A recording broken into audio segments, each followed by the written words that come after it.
Olá! Hoje a nossa conversa vai girar em torno de trechos de um livro marcante, A Pedagogia do Oprimido, de Paulo Freire. A ideia é explorar um pouco como o Freire enxergava a educação, sabe? Tanto como uma ferramenta que pode manter a opressão, quanto como um caminho para a libertação, de verdade.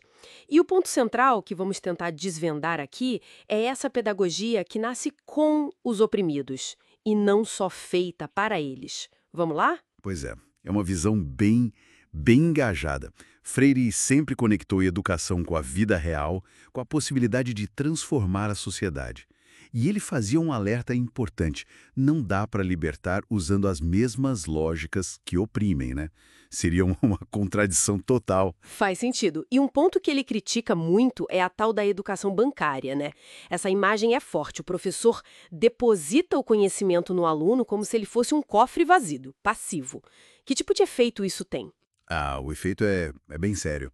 Essa visão bancária, ela acaba incentivando a passividade.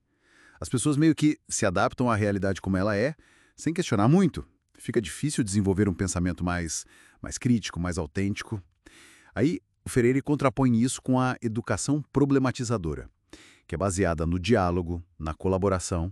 E essa educação problematizadora, o objetivo dela é despertar a conscientização, é isso? A capacidade de ler o mundo de forma crítica. Exatamente. A meta é que a gente se veja como seres inacabados, sempre aprendendo, sempre se construindo, capazes de agir no mundo para ser mais, para se humanizar mais, né? A educação vira descoberta, não só receber informação. Interessante. Isso me lembra a forma como ele descreve a relação opressor-oprimido. É complexo, né? Ele fala que muitas vezes o oprimido acaba hospedando o opressor dentro de si, internalizando valores. Chega a falar de um medo da liberdade. Sim, é uma dinâmica psicológica bem profunda. E para sair desse ciclo, é preciso superar essa dualidade interna. Freire não via a libertação como só trocar de lugar, sabe? O oprimido virar opressor. Não, é mais como o nascimento de um homem novo, que restaura a humanidade tanto do ex-oprimido quanto do ex-opressor. Entendo. Mas isso não vem só de se dar conta, né? Precisa de mais alguma coisa. Precisa. Precisa da praxis libertadora. Praxis, que é aquela união entre pensar sobre o mundo e agir para mudar o mundo, certo? Exato. Reflexão e ação, juntas, inseparáveis. Sem isso, ou a gente cai no verbalismo, só discurso sem ação real, ou no ativismo, ação por ação, sem pensar direito nas consequências. A praxis é o que permite superar aquele fatalismo, aquela sensação de que nada pode mudar, que a opressão gera. E o que torna possível essa praxis, essa reflexão e ação juntas, o que conecta tudo. Olha para o Freire e a resposta é o diálogo autêntico. E não é qualquer conversa, não. É um encontro, horizontal. Precisa de humildade, de acreditar na capacidade do outro, de esperança e de pensamento crítico compartilhado. É nesse encontro que as pessoas analisam juntas a realidade e se organizam para transformá-la. E ele também fala do contrário disso, né? Das táticas que impedem o diálogo, que servem para dominar. Sim, a ação antidialógica. Em vez de diálogo, tem comunicados, ordens vindas de cima. Isso se manifesta, por exemplo, na conquista, tratar o outro como objeto, na estratégia de dividir para dominar. Impedir que os oprimidos se unam. Isso.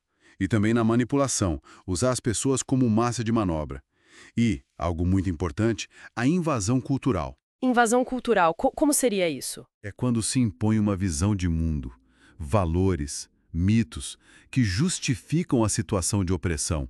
Tipo, o mito de que nossa sociedade já é totalmente livre para todos.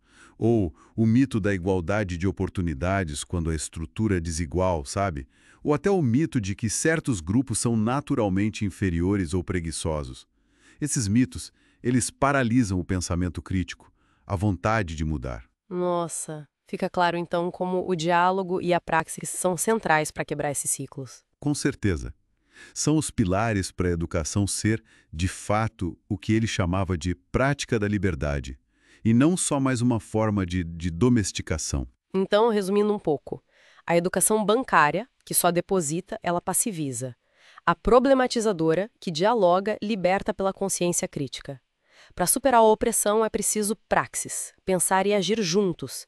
E o diálogo verdadeiro é a base, lutando contra essas táticas antidialógicas. Perfeito. E acho que a mensagem final do Freire é muito forte nisso. A transformação real não é algo dado aos oprimidos, é algo construído com eles. Tem aquela frase famosa, né? Ninguém liberta ninguém, ninguém se liberta sozinho, os homens se libertam em comunhão. Profundo. E fica uma questão para a gente pensar, né? Hoje, nesse mundo cheio de informação, de narrativas, de tantos comunicados que recebemos, como essas ideias do Freire sobre diálogo versus invasão cultural, sobre mitos, como elas nos ajudam a analisar as mensagens que a gente consome todo dia? O que realmente estimula nosso pensamento crítico e nossa ação e o que, talvez de forma sutil, só nos conforma com as coisas como estão? Fica aí a reflexão.